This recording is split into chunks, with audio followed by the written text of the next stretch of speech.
আসসালামু আলাইকুম রহমতুল্লাহি ওবারাকাতুহ। কুরবানি বিষয়ক মাসআলা, কুরবানি বিষয়ক ৬৭টি মাসআলা। মূল সালেহ আল মুনাজ্জিদ, ভাষান্তর মামুনুর রশিদ। সপ্তম পর্ব। আমরা একেবারে শেষ প্রান্তে পৌঁছে গিয়েছি।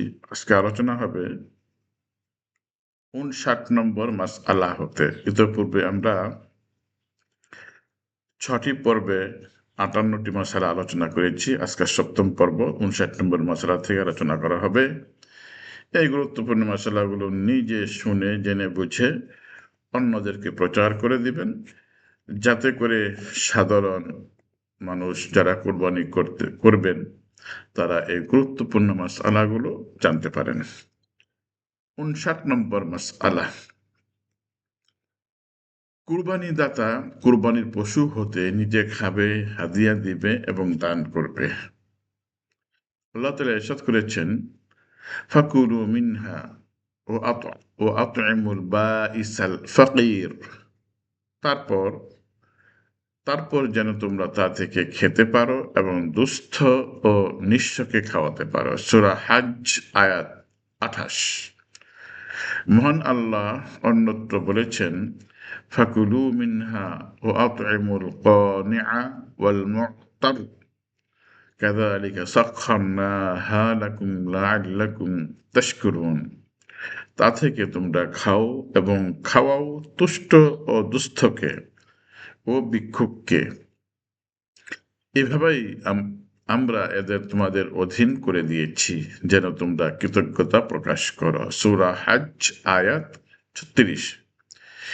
এই আয়াতে দুটি শব্দ আল কানে ওয়াল মু'তার, এর অর্থ হচ্ছে কানে এমন ভিক্ষুক যারা অন্যের নিকট চেয়ে খায়, যারা অন্যের নিকট হাত পেতে চেয়ে খায়। আর মু'তার এর অর্থ হচ্ছে অভাবী কিন্তু লজ্জায় চাইতে পারে না। এমন বেশ কিছু লোক সমাজে বসবাস করেন যারা অভাবী, কিন্তু তার অভাব তারা প্রকাশ করে না, অন্য নিকট হাত পেতে চেতে পারে না লজ্জায়। তাদেরকেও দেওয়ার কথা বলা হয়েছে। সালমা বিন আকওয়া রাদিয়াল্লাহু আনহু সূত্রে বর্ণিত, রাসূল করিম সাল্লাল্লাহু আলাইহি ওয়াসাল্লাম বলেছেন, কুলু ওয়া আত'iমু ওয়াদ্দাখিরু। তোমরা খাও, অন্যকে খাওয়াও এবং সঞ্চয় করে রেখো। অর্থাৎ কোরবানির গোশত ফ্রিজে রেখে বা রোদে শুকিয়ে পরবর্তীতে খাওয়া যাবে। ৮ নম্বর মাসালা, কতটুকু নিজে খাবে, কতটুকু দান করবে ও কতটুকু সাদাকা করবে। এ ব্যাপারে ওলামাদের ভিন্ন ভিন্ন মত রয়েছে। এখানে বিষয়টি উন্মুক্ত, ব্যাপক ও ইচ্ছাধীন। ১/৩ নিজে খাবে, ১/৩ দান করবে এবং ১/৩ হাদিয়া দিবে। এটি আব্দুল্লাহ বিন উমর ও আব্দুল্লাহ বিন মাসউদ রাদিয়াল্লাহু তাআলা আনহুতে বর্ণিত হয়েছে। আবু জাফর নাহাস রাহিমাহুল্লাহ বলেন, অধিকাংশ উলামা, তার মধ্যে ইবনে উমর, ইবনে মাসউদ, আতা, সাউরি রাহিমাহুমুল্লাহ, তাদের মতে ১/৩ দান করবে, ১/৩ হাদিয়া দিবে এবং ১/৩ নিজ পরিবারের লোকজন খাবে। আর যদি ১/৩ বেশি নিজেরা খায় তাও জায়েজ আছে। ৬১ নম্বর মাসালা, কুরবানিতে অন্যকে উকিল বা অভিভাবক নির্বাচন করা। যদি মুআক্কেল উকিলকে মৌখিক বা প্রচলিত নিয়মে অনুমতি দেন যে উকিল নিজে খাবে, দান করবে কিংবা হাদিয়া দিবে, তাহলে এগুলো উকিল করতে পারবে। আর যদি অনুমতি না দেন তাহলে সব গোশত মুআক্কেলের কাছে হস্তান্তর করবে। ৬২ নম্বর মাসআলা, কুরবানির গোশত বেশি বা অল্প গরিব অসহায়দের মাঝে সাদাকা করা ওয়াজিব। মহান আল্লাহ রাব্বুল আলামিন ইরশাদ করেছেন, ফাকুলু মিনহা ও আত'ইমুল বাঈসাল ফাকির। তোমরা তা থেকে নিজেরা খাও, দুস্থ ও নিঃস্বদের খাওয়াও। এখানে আল্লাহ রাব্বুল আলামিন আদেশ করেছেন, ফাকুলু মিনহা ও আত'ইমু, আদেশসূচক ক্রিয়া, তাই এই কাজটি অবশ্য করতে হবে, সামান্য হলেও কোনো গরিব দুঃখীকে দিতে হবে।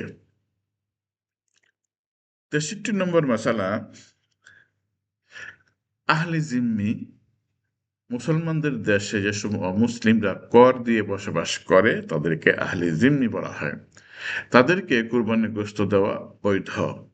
বিশেষ করে জিম্মি লোক যদি মিসকিন কিংবা প্রতিবেশী অথবা আত্মীয় হয়, অথবা তাদের অন্তর ইসলামের দিকে দাপিত করার জন্য হয়, সেই মুহূর্তে তাদেরকে কুরবানির গোশত থেকে দেওয়া যাবে। যেহেতু আল্লাহ রব্বুল আলামিন এখানে আদেশটা ব্যাপক করেছেন, যে কোরআনের ভিতরে আল্লাহ তাআলা বলেছেন, লা ইয়ানহাকুমুল্লাহু আনিল লাযিনা লাম ইউকাতিলুকুম ফিদ-দীন ওয়া লাম ইখরিজুকুম মিন দিয়ারিকুম আন তাবাররুহুম ওয়া তুকসিতু ইলাইহিম ইন্নাল্লাহা ইউহিব্বুল মুকসিতিন।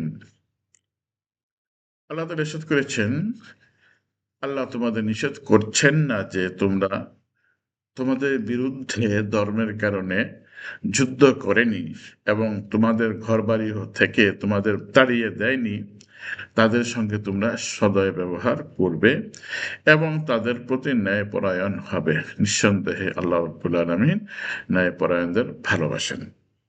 তাহলে আজকে আমরা যে মাসালাগুলো জানলাম ৫৯ থেকে নিয়ে ৬৩ পর্যন্ত, আরেক পর্বে আমরা ইনশাআল্লাহ শেষ করে দেব। আল্লাহ রাব্বুল আলামিন সকলকে ভালো রাখুন, সুস্থ রাখুন এবং যাদের উপর কোরবানি ওয়াজিব হয়েছে তারা যেন আল্লাহর জন্য কোরবানি করতে পারি, মহান আল্লাহ সেই তৌফিক দান করুন। এই প্রত্যাশা রেখেই এই পর্ব শেষ করছি। আসসালামু আলাইকুম ওয়া রাহমাতুল্লাহি ওয়া বারাকাতুহু।